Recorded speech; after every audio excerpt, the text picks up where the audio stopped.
In Jerusalem today, President Biden and Israeli leaders discussed the threat posed by Iran, despite differences over a possible diplomatic deal having to do with Iran's nuclear program.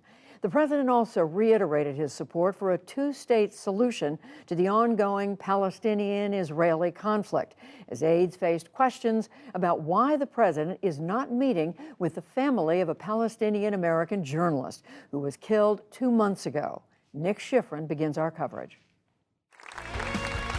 On day 2 of President Biden's tour of Israel, they welcomed him like a rock star. Israeli President Yitzhak Herzog escorted him down the red carpet and awarded him Israel's highest civilian honor for what he called a half-century of work for Israel's security.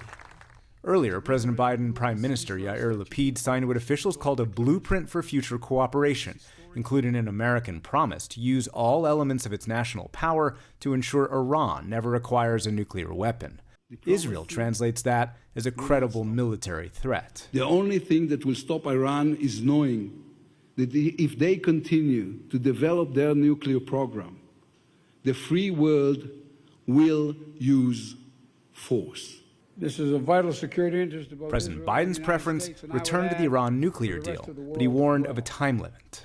I continue to believe that diplomacy is the best way to achieve this outcome. When that will come, I'm not certain, but we are not going to wait forever. President Biden also met and traded chuckles with former Prime Minister Benjamin Netanyahu, the leader of Israel's opposition. And he said the U.S. supports a Palestinian state. A two-state solution for two people, both of them who have deep and ancient roots in this land, living side by side in peace and security. Tomorrow, President Biden will bring that message to Palestinian Authority President Mahmoud Abbas in Bethlehem, where this mural will greet him. Shireen Abu Akleh, the prominent Palestinian-American journalist killed 2 months ago this week. So, Ali, you arrived here, and then what happened? Ali Samoudi has been reporting from Jenin in the occupied West Bank for 30 years. He was Abu Akleh's producer at Al Jazeera and was with her when she was killed. We kept walking until we reached this point here. When we got here, we heard the sound of an explosion a little further up. So we stopped. I turned immediately and Shireen was there. I told her, Shireen, they are shooting, we have to return. Samoudi says an Israeli patrol parked just as that hill begins, about 750 feet away. Before I could finish my word, I felt an explosion here. I was shot by a bullet. Shireen screamed, Ali got shot. I started running in this direction. The bullets continued in all directions. After you were shot, what happened to Shireen? Shireen ran in this direction, hoping she could get away. She hid here, but the bullets kept coming until she reached this point where she was shot. Here are the bullets of the Israeli occupation forces. Abu Akleh's body lay lifeless, killed by a bullet that pierced her helmet. Who do you believe shot you? The Israeli occupation forces. They shot at us intentionally and directly. We were journalists, and there were no militants among us. If it was the Palestinians that shot us, we would have said so. Initially, Israeli Army spokesman Ron Kochab accused the journalists of, quote, filming and working with a media outlet amidst armed Palestinians. They're armed with cameras. Defense Minister Benny Gantz later said it was impossible to know for sure who fired the fatal shot.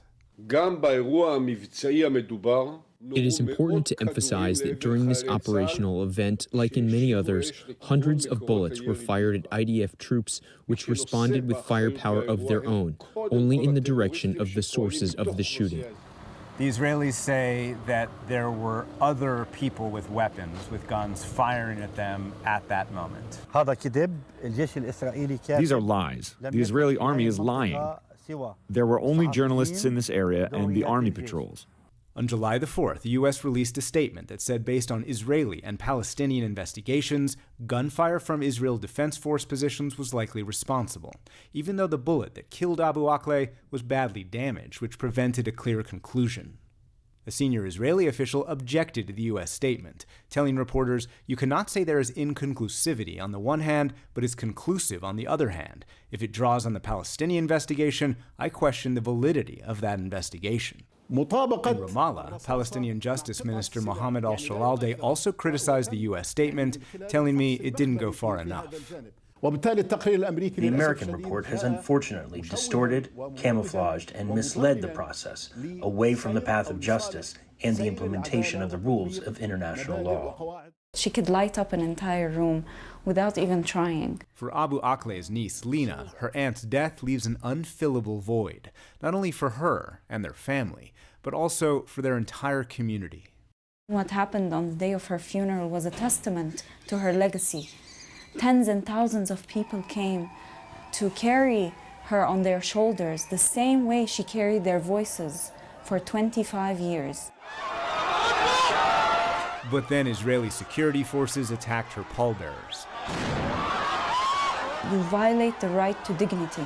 That's what happens. They violated her right to dignity. This week, she and the rest of the family spoke to Secretary of State Antony Blinken to ask for a meeting with President Biden. If I met him, I would tell him that you have all the power to make a change, to make a difference. And if you want to leave a lasting impression during your presidency, and if you want to uphold all these values of human rights, protection of journalists, democracy, accountability, etc., this is your time, this is your chance to make a difference. But U.S. officials say President Biden is simply too busy on this trip to meet with the family. Meanwhile, a senior Israeli official says he does not think that the Abu Akleh killing will take away from any of the accomplishments or announcements made in the last 2 days. And Judy, both senior U.S. and Israeli officials are calling this trip a success. And so, Nick, with regard to Iran, both the U.S. and Israel say they have the same goal, but what about when it comes to how to achieve that goal?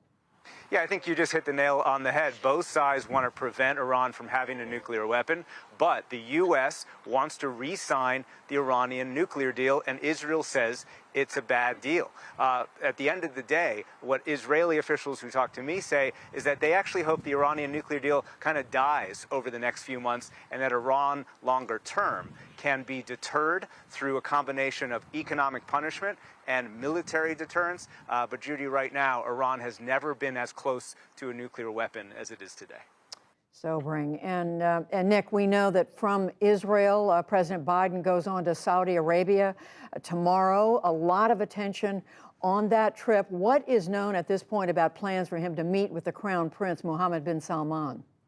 Yeah, I asked a U.S. official tonight whether President Biden would shake Crown Prince Mohammed bin Salman's hands, and the response was, quote, "We are focused on meetings, not greetings." For a record, that's neither a no or a yes. And President Biden was asked today whether he would bring up Jamal Khashoggi, the Washington Post columnist who was killed inside the Saudi consulate in Istanbul in a killing that U.S. intelligence believes was personally blessed by MBS. President Biden said in response to that, "My position on Khashoggi is so clear, if anyone doesn't understand it in Saudi Arabia or anywhere else, they haven't been around for a while," which, Judy, is also neither a yes nor a no. And as we say, we are going to be watching that part of the trip very closely. Nick Schifrin reporting late tonight from Israel. Thank you, Nick. Thanks.